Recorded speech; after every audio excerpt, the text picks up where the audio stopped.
Qo'qon shahridagi kasb-hunar maktabi o'z monomarkaziga, kasb-hunar sirlarini o'rgatishda o'ta zarur bo'lgan ustaxonalarga ega. Kuni kecha uning qoshida tashkil etilgan qisqa muddatli o'quv kurslarini tamomlagan bir guruh opa-singillarimizga ularning tikuvchilik kasb malakasini belgilovchi sertifikatlar topshirish marosimi o'tkazildi. Marosimda esa maktabning hamkori sanalgan Sharq ayoli xalqaro ayollar jamoat fondi vakillari ham qatnashdilar. Qisqa muddatli kurslarda shahardagi band bo'lmagan yoshlar, ayollar hamda temir daftarlarda ro'yxatga olingan opa-singillarimiz o'qidilar. Sharq ayoli jamoat fondi hamda kasb-hunar maktabi o'rtasidagi memorandumga ko'ra, qo'llariga sertifikat olayotgan opa-singillarimizning aksariyati Qo'qon shahrida faoliyat yurituvchi Munis Tekstil chet el korxonasiga ishga qabul qilinyaptilar. Hozirda bizda 140 ta ayol paypoq sexi bo'yicha paypoq to'qiq chiqarish bo'yicha ishlashadi. 250 ta o'ringa tikuv sexida ish joyi tashkil qilyapmiz. Shuning uchun biz hozir bu hunar maktabi bilan birgalikda shu shartnoma tuzib, shu yerdan bitirib chiqayotgan ayollarni ish bilan band qilish maqsadida bular bilan shartnoma tuzdik. 2023-yilga borib 900 ta yana o'rin joyiga harakat qilyapmiz. 250 tadan tashqari ham 900 ta. Сегодняшний день готов и запущен полностью оборудован цех на 220 человек. Hozirda 200 ish o'rniga ega paypoq sexi ishga tushirilgan. Ayni kezda tikuvchilik ishlab chiqarishini tashkil etish bo'yicha texnologiyalar keltirmoqdamiz. Bu yana qo'shimcha ish o'rni degani. Ya'ni qisqa fursatlarda nafaqat paypoq, balki trikotaj mahsulotlari tayyorlash bo'yicha ishlab chiqarish quvvatlarini bir necha marotabaga oshiramiz. Уникальность нашего проекта в том, что мы работаем не просто под заказчика, мы работаем по толлинговой схеме. Shu nuqtai nazardan ham Qo'qondagi kasb-hunar maktabi bitiruvchilari hamda qisqa muddatli o'quv kurslarida kasbiy malaka orttirgan aholi vakillari bilan mehnat shartnomalari tuzish chet el korxonasi uchun juda muhim. Kasb-hunar maktabi ma'muriyati esa bu jarayonlarga davlatimiz rahbari boshchiligida o'tayotgan haftada bo'lib o'tgan video selektor yig'ilishida qo'yilgan muhim masalalardan kelib chiqib qaramoqdalar. Axir maktabdagi ishlab chiqarish ustaxonalarining moddiy ta'minoti, ularda faoliyat ko'rsatuvchi ishlab chiqarish ta'limi ustalarining kasb mahorati, qolaversa umumta'lim fanlari bo'yicha saboq beruvchi ustoz murabbiylarning malaka darajalarini ko'tarish va bu orqali mehnat bozoriga munosib kadrlarni tayyorlab berish dolzarb tus olmoqda. Haqiqatan ham ko'rsatib o'tganlaridek kasb-hunar ta'limida yig'ilib qolgan muammolarimiz ko'p. Mana jamoada ishlayotgan 24 nafar ishlab chiqarish ta'lim ustalari, 31 nafar o'qituvchilarimizni yana ham salohiyatlarni oshirishligimiz, ulardagi muammolarimiz, ya'ni oylik maosh muammosi, umumta'lim maktablarda 15% kam ekanligini juda ham muhim ko'tardilar. Biz jamoamiz bilan xodimlar juda ham xursand bo'ldik, ya'ni umumta'lim maktablarning oylik maoshi tenglashtirayotganligi juda katta e'tibor bo'ldi.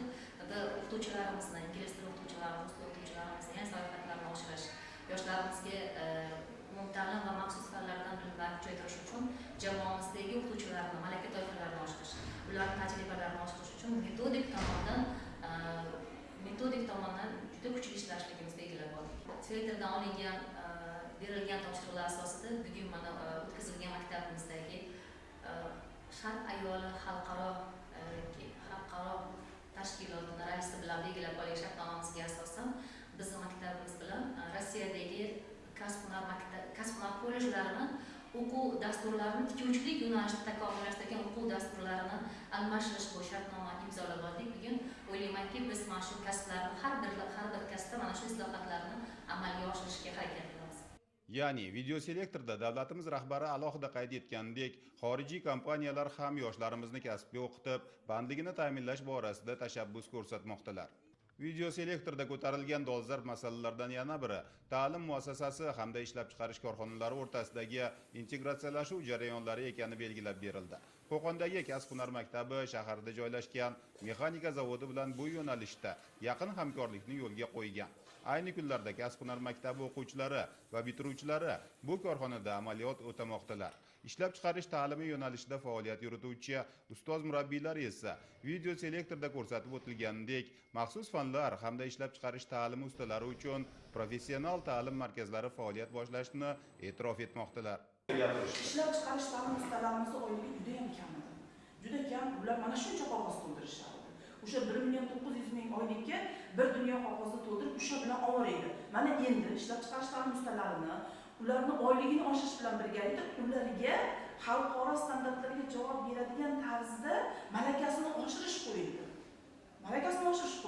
Mana shu narsaga men juda xursand bo'ldim. Sababi ishlab chiqarish 2 yil faoliyatim davomida hali ishlab chiqarish ta'minotchilari malaka oshirishga borgani yo'q edi. Yana aytdilarki, albatta yanvardan 2023 yil yanvar oyidan mana shu oliy ta'lim muassasalari o'rta bo'lim, ya'ni professional ta'lim tizimida ishlayib turgan umumkasbiy maxsus fan o'qituvchilarining oyliklarini oliy ta'lim muassasalarining o'qituvchilarining oyliklariga yetkazdirish sharafini qo'yib berdilar. Nimaga? O'sha darajada oldin iqtisod, albatta oyligimiz tuzuk edi, juda yomon emas edi. Lekin haqiqatan ham oylik ko'tarilsa o'shanga yarasha ish bo'ladi degan deb o'ylayman. Sharq ayoli xalqaro ayollar jamoat fondi, chet el korxonasi vakillari esa maktabning qisqa muddatli o'quv kurslarini yakunlayotgan opa-singillarimiz bilan mamlakatimizda xotin-qizlar uchun yaratilayotgan shart-sharoit, sanoat korxonalaridagi bo'sh ish o'rinlari va mehnat munosabatlari haqida uzoq suhbatlashishdi. O'z navbatida maktabga kelib, ikkinchi mutaxassislikka ega bo'layotgan opa-singillarimizda ham kelajakka bir olam shirin rejalar tuzildi. Men ham Yelena Romanovnaga o'xshab o'z biznes faoliyatimni boshlamoqchiman. Nega o'zga ayolning qo'lidan kelmasin bu ishlar keladi? Mana biz bilamiz, prezidentimiz mana shu ayollarga befarq emaslar.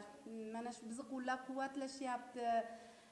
Bizga mana shunaqangi keng imkoniyatlar berishyapti. Inshaalloh yuzlarini yerga qaratmasdan chiroyli tadbirkor ayollar bo'lib O'zbekistonimizni boyitishga harakat qilamiz. Bugun mehnat bozoridagi raqobat kuchli.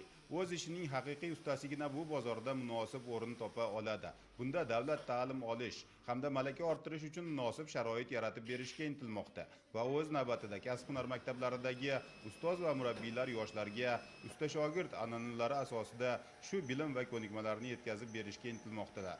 Jarayon esa shunday tashkil etilmoqdaki, hudud xususiyatlaridan kelib chiqib, ish kuchiga bo'lgan ehtiyoj va talabni inobatga olgan holda kasb yo'nalishlarini belgilab olish tashkil qilinyapti.